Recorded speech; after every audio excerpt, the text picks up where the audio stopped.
What up, racer? ItsJerone here, and we are back for the second round of the FRL season. Today we are here in the deserts of the United Arab Emirates, around Abu Dhabi, and coming into this race, I absolutely despise this track.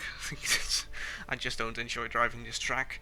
So I also didn't really bother practicing for this one. Spent an hour in time trial and did about 7 laps in the race just to get an estimate on what fuel usage would be. So I wasn't particularly well prepared in standings. Of course, I'm 7th place since I obviously finished 7th place in the first race.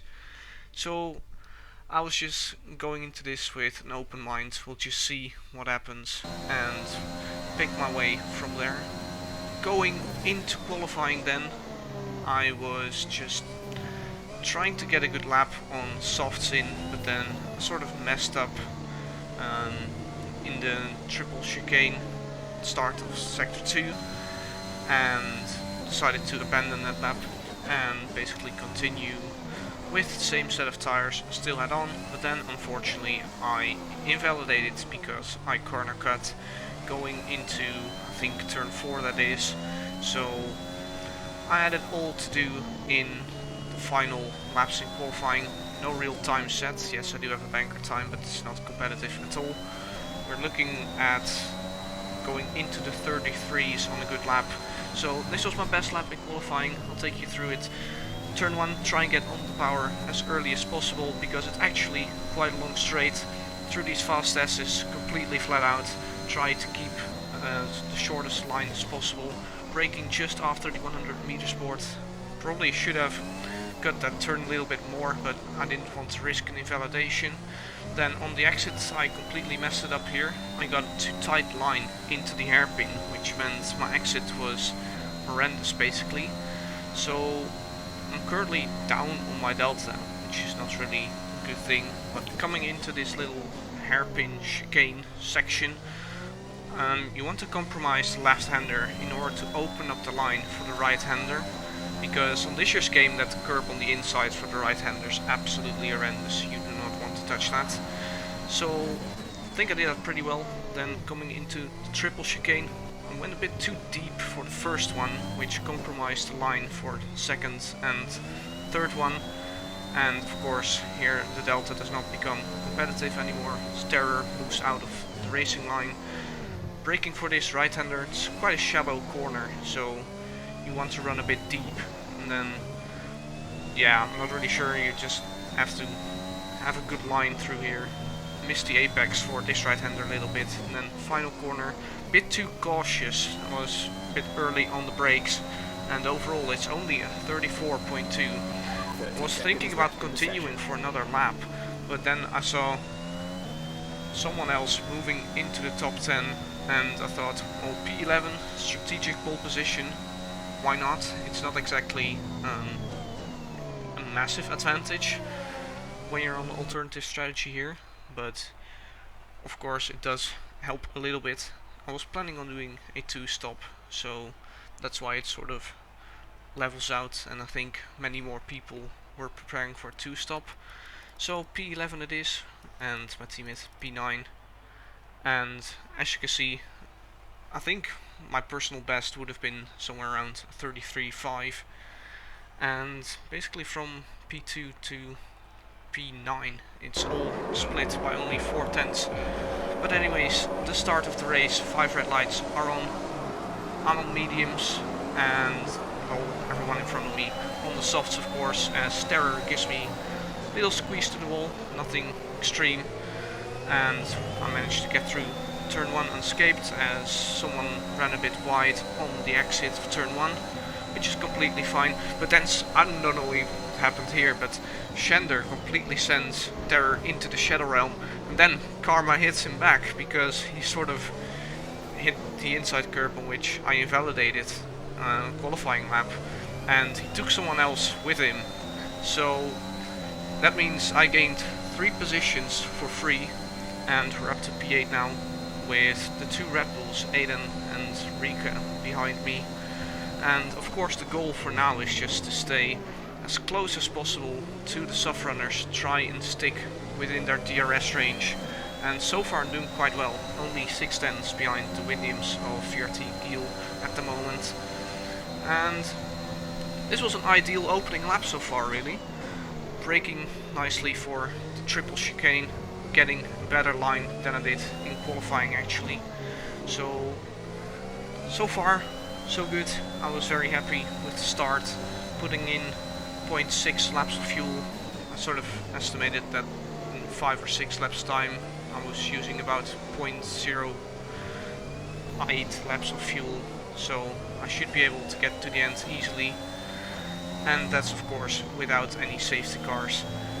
And opening lap, very good, managed to stay quite close to all the soft runners. Nobody's really pulled away, as there are yellow flags behind, as a Mercedes and a Red Bull collided, I think.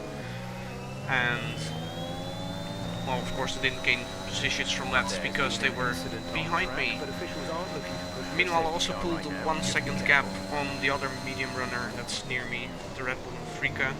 So very good start so far, and I'm actually gaining a bit on the McLaren and the Williams here. So I was very satisfied with my opening lap.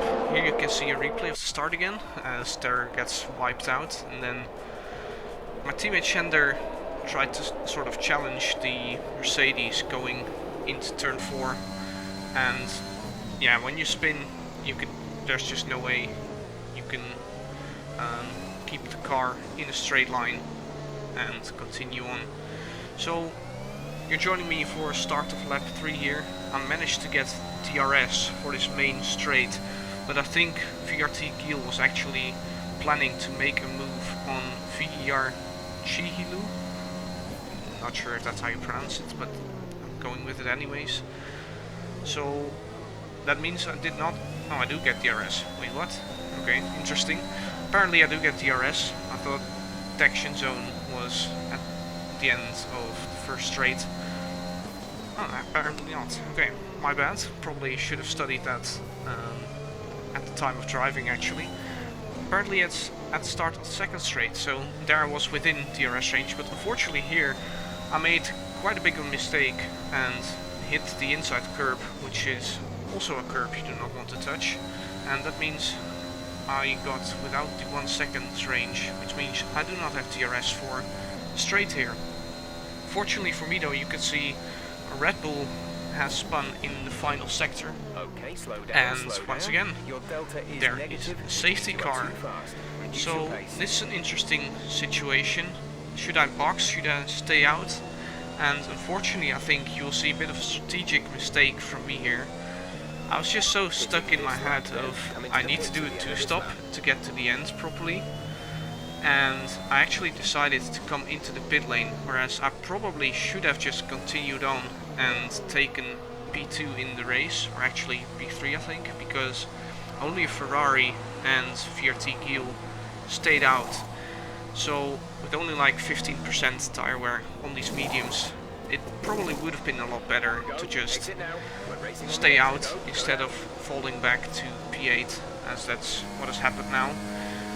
And during the safety car, listen carefully, you can hear a bit of a bump, and 2 drivers behind both receive a 5-second penalty for that. And when the safety car is coming in, you will see Heyoo and Max will also make contact, which means they will also receive 5-second penalties. Literally everyone around me has a 5-second penalty at this moment, and strategies are quite equal now, except for top 2 who stayed out on their soft tires, as Max runs a little bit wide out of turn 1. I was quite fast through this S section because I sort of made my setup for it to be stable through there, but then unfortunately I do the same thing as what my teammate VR Schender had done on the opening lap, and I touched the inside curb and it sent me into a spin. Fortunately it was quite a quick spin. I mean, I think I only lost like 4 or 5 seconds there, which is of course not very optimal. So even though I think I made a strategic mistake by pitting, I think it would have the hard work would have been undone anyway if I had also spun like that.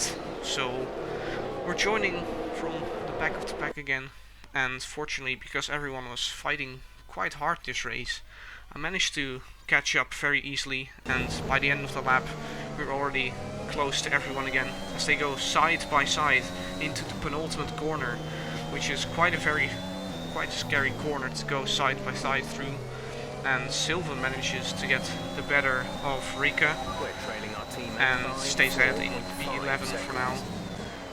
And yeah, of course I just kept a calm head, you know, still long race, 20 laps to go, and Rika here was a little bit off the pace, so I wanted to pass him or her, not sure, as soon as possible, but Rika was just turning up the engine here, clearly didn't want to get past, so decided to just save the overtake bits, sit in the slipstream for now, and just see if I can get a good run for the second straight, as Sylvan spins once again, as I think he was battling Terror, and not really sure what happened, whose fault it was, or if Sylvan just spun on his own.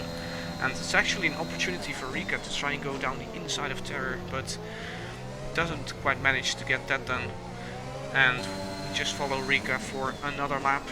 Then this lap Rika actually dropped off quite a bit from Terror, so I wanted to get past now, and only 4 tenths behind, 3 tenths behind even, starting straight, and DRS is of course available again now.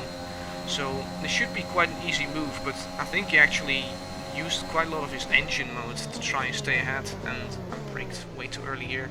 But that was also partially because I was didn't really know where Rika would brake, so actually his red light's already flashing, which means he is below 10%, so this is an easy pass.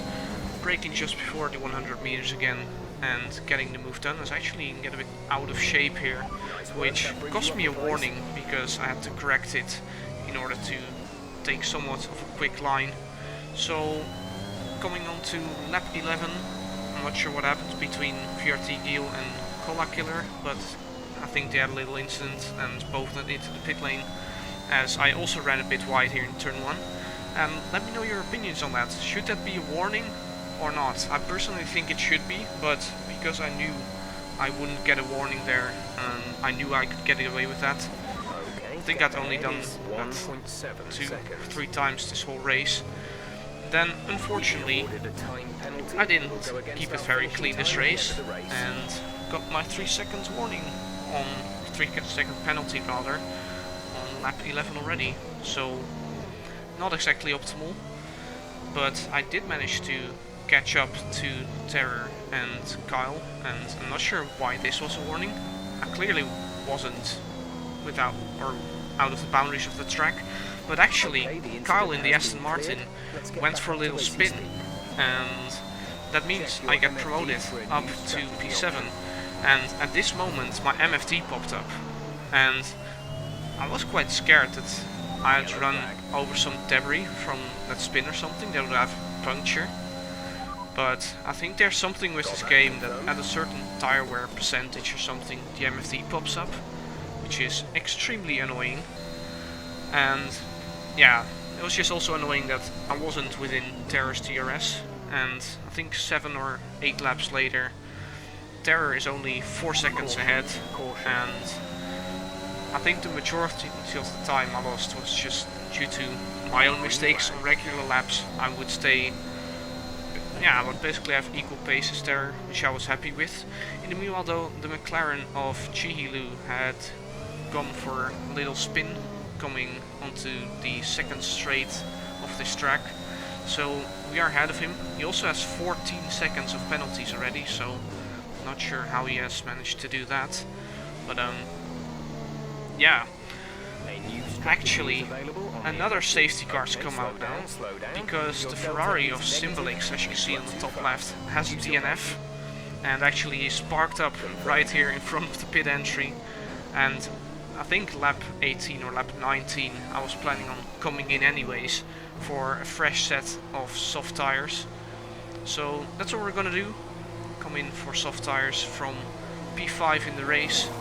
I think somebody else continued, Cola Killer decided to continue and goes up to P3 as I get held a little bit for the Williams of VRT Giel, but in the end it didn't really cost me any positions and I was not gonna jump terror anyways, so it's all good.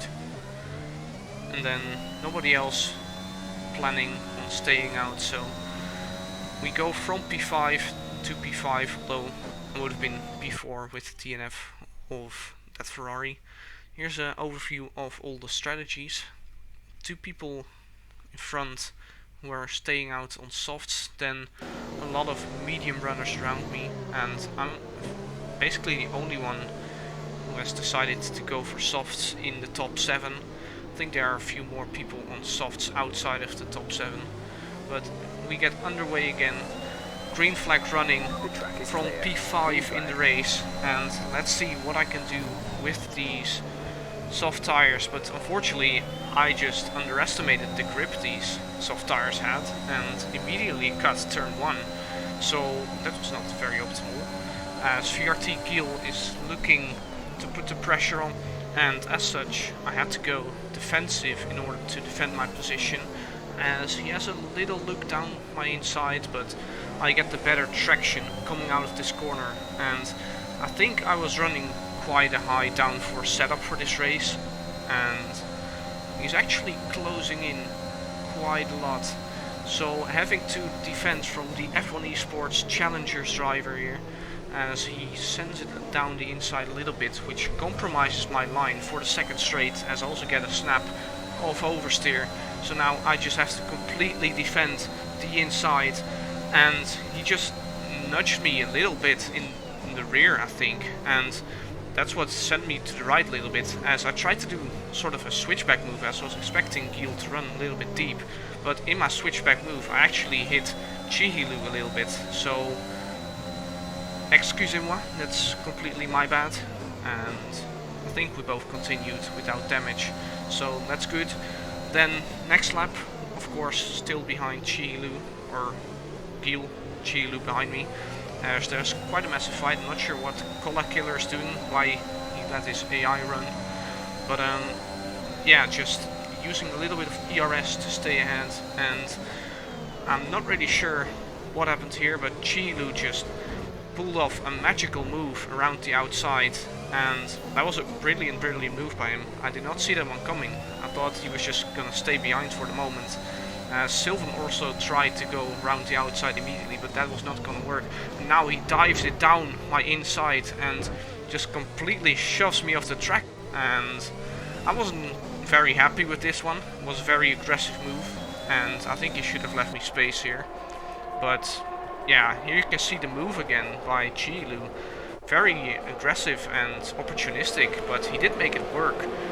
And yeah, that was just a really good move by him or her, not really sure. And then this move from Sylvan down the inside. I think he should have left me a bit of track space. He even nearly ran off the track himself, so in my opinion a bit too aggressive, but I'm not gonna complain too much as I'm not really challenging for the title here or anything, so just let him go and get away with that. So I fell back, I think 3 positions now since safety car restart, which was very suboptimal, and I also have a 6-second time penalty now, but there are still a lot more people who also have time penalties in front of me as Cola Killer gets shoved away a little bit to the outside, which compromises his line for the second straight, so that's of course the opportunity for me to go around the outside. Hand of frustration goes up, we leave him some space on the inside, and we managed to get the move done into the triple chicane, so we claim P7 back, and yeah, just trying to make it to the end of the race now, as on the penultimate corner from the final lap we have a yellow flag, and Giel has made a mistake or made contact with someone, not really sure, went for a spin. He now has 16 seconds of time penalties, and Heyoo has 22 seconds, so I'm not really sure what all happened this race, as VRT Giel actually, I'm pretty sure his tires were overheated from the spin, and he didn't really treated the tires to the extent he should have done, and that's why on the fast left-right at the start of the lap he went into the wall, and that's race over.